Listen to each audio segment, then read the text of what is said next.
I frequently say that when I studied with Giorgio Morandi, one of the greatest painters in Italy, that he never said a word about art, that he would talk about the last great meal he had.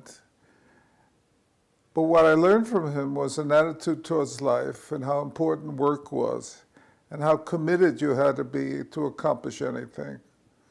So the lessons you learn are not vocational lessons. They're not about how to do something or how to improve your skill. They're about a view of what is important in life. Now, what is important to me is to see the underlying similarities between all manifestations of art. Because what you really do in art is establish the connections between everything. And there are no unrelated events. Everything in our lives is connected. When you produce a work of art, the reason you produce it as much as your own need for self-expression is you want to affect the world. You want to change the world. You want to make people understand what is real.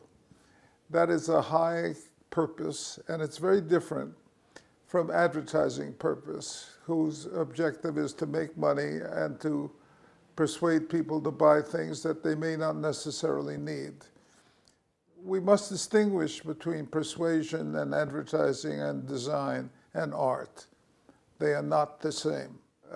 When we talk about art and we talk about design, and they have different objectives, different results, and are celebrated differently. If you do something and nobody experiences it, and you're in the advertising business or the communication business, the last thing you want to feel is that nobody cares and nobody observed what you had done. So when people celebrate what you do, it's an indication at least that they were paying attention. So you breed a different kind of people. People whose great reward is money and fame, design, applied art, persuasion, and people who want to create works that improve the human condition.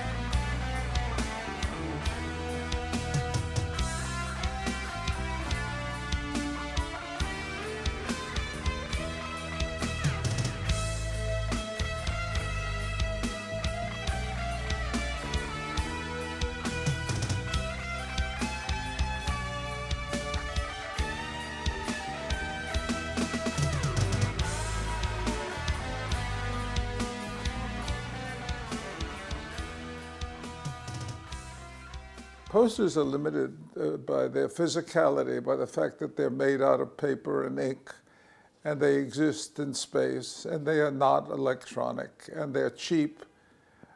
So they have a reason to be in the world.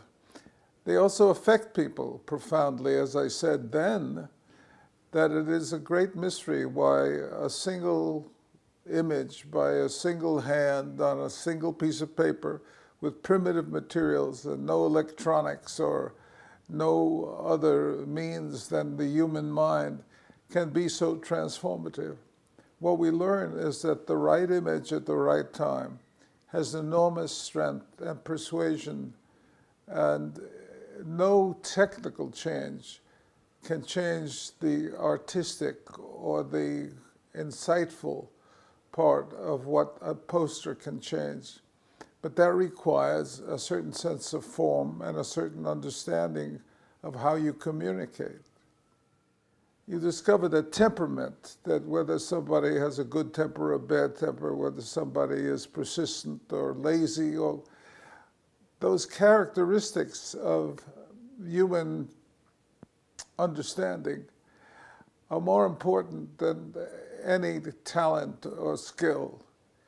That the attitude towards what we experience in daily life and how we share that experience with others transforms us more than anything else. art and the pursuit of art and the pursuit of beauty and the pursuit of aesthetics is all about the commonality of human beings, that we all are the same, fundamentally, that our desire is the same, that our nature is the same. We may differ in style, and we may be shorter or taller or browner or blacker, but that's irrelevant. And so it's more important to state, here is what is common about us. We all love beauty, and we all are moved by the truth. That's far more important to me than whether somebody's Mexican or Hawaiian or anything else. So my indication is, even though countries want to show their unique nationalistic characteristics, what is really important is they want to share in something else. They want to share in the love that mankind has for itself, and that you can celebrate that and nurture others and improve their condition without worrying what country they came from.